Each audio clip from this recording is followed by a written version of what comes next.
안녕하세요. 김신철 변호사입니다. 오늘은 개인회생을 고민 중이신 분들이 가장 많이 궁금해하시는 내용을 준비했습니다. 많은 분들이 개인회생 변제율 일반적으로 몇 %면 개시결정을 받을 수 있을까요? 라고 질문하시는데요.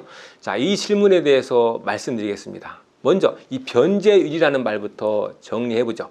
개인회생 변제율은 간단히 말해서 전체 채무 원금 중에 얼마를 갚느냐 하는 비율이죠. 자, 예를 들어서 빚이 1억인데 1천만 원만을 갚고 나머지 9천만 원은 면책받았다라고 하면 변제율은 10%가 되겠죠. 또 빚이 1억인데 그 중에서 9천만 원을 갚았다라고 하면 변제율이 90%가 되겠고요. 자, 실무에서는 변제율은 10%도 가능하고 100%도 가능합니다. 자, 그렇다면 법원에서 개시결정을 받는 채무자들은 몇 % 정도를 갚는 경우가 가장 많을까요? 개인회생에는 정해진 최소 변제율이다라는 그런 명확한 규정은 없는데요. 물론 법률에 최저 변제액 제공 원칙 조항은 있죠. 따지면 대략 5% 정도 수준에 불과한 것이고, 또 채무 금액이 이 경우에 더 커질수록 변제율이 더 낮아지기 때문에 사실 별 의미는 없습니다. 자, 실무적으로 보면은 보통 20에서 40% 정도의 변제율로 채무를 탕감받는 사례가 가장 많다고 보시면 되겠죠. 그러니까 채무의 절반 이상을 탕감받는 채무자가 대다수라는 거죠. 변제율은 개인의 소득, 또 재산, 부양가족 수, 채무 규모에 따라서 달라지는데요. 자, 예를 들어서 총 채무가 6천만 원인데 이 채무자의 월 평균 소득이 250만 원이고 부양가족이 2명 있다라고 하면 이 채무자는 월 30만 원 수준의 소액의 변제금으로 책정이 되겠죠.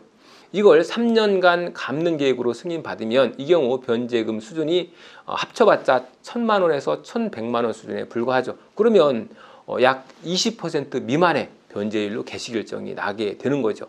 자, 반면에 90% 이상의 변제율로 결정받는 경우도 있는데요. 예를 들면 채무가 1억 원인데 1인 가구의 재산이 8천만 원이 있다라고 하면 소득을 따지기 전에 우선 이 청산가치 보장의 원칙 때문에 8천만 원, 재산인 8천만 원 이상을 갚아야 하죠.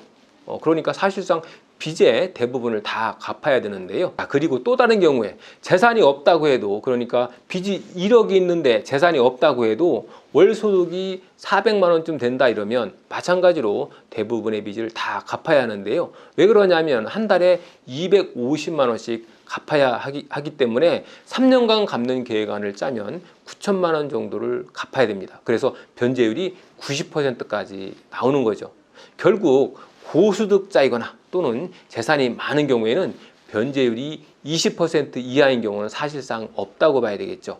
그런데 법원은 사실 이 변제율도 중요하게 생각하지만 그것보다도 이 채무자의 변제 의지가 있느냐, 최선의 노력을 다했느냐 하는 것에 더 중점을 두고 있는데요.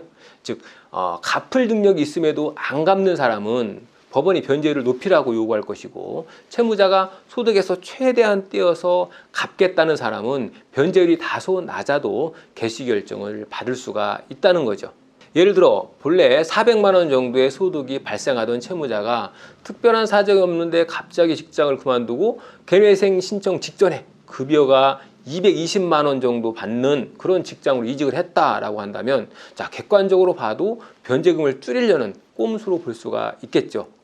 이런 경우에 법원은 채무자의 변제율을 높이라는 보정을 낼 수가 있고요. 또 조건부 인가 등으로 해서 여러 가지 제약을 걸려는 시도를 할 수가 있다는 거죠. 또 부동산 재산이 있었는데 청산 가치가 높아서 많이 갚아야 할 것 같으니까 허위로 근저당권을 설정해 놓는다든지, 또 부동산의 명의를 타인으로 돌려놓는다든지 이렇게 하고 개인회생을 신청한다면 당연히 문제가 되겠죠.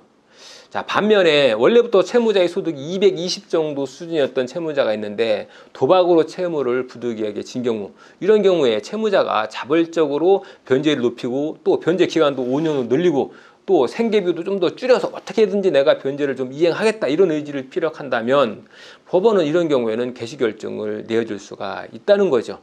자, 그래서 개인 회생은 각자 사정에 맞게 설계해서 진행해야 되고요. 무작정 남들처럼 변제율 몇 %로 맞춰서 나머지는 다 탕감받고 싶다 이런 식으로 사건을 진행할 수 있는 것은 아니라는 거죠. 정리하면 개내생 변제율은 보통 20에서 40% 사이에서 가장 많이 개시 결정이 되고 있다. 하지만 중요한 것은 나는 몇 퍼센트를 탕감받아야 되겠다라고 정해놓고 사건을 진행하는 것보다는 어떻게 하면 법원에 내 변제 의지를 잘 어필해서 최대한 유리하게 탕감을 받을 수 있는지를 고민하는 것이 더 좋겠다라는 거죠. 자, 오늘은 개내생 변제율에 관해서 알아봤습니다. 김신철 변호사였습니다. 감사합니다.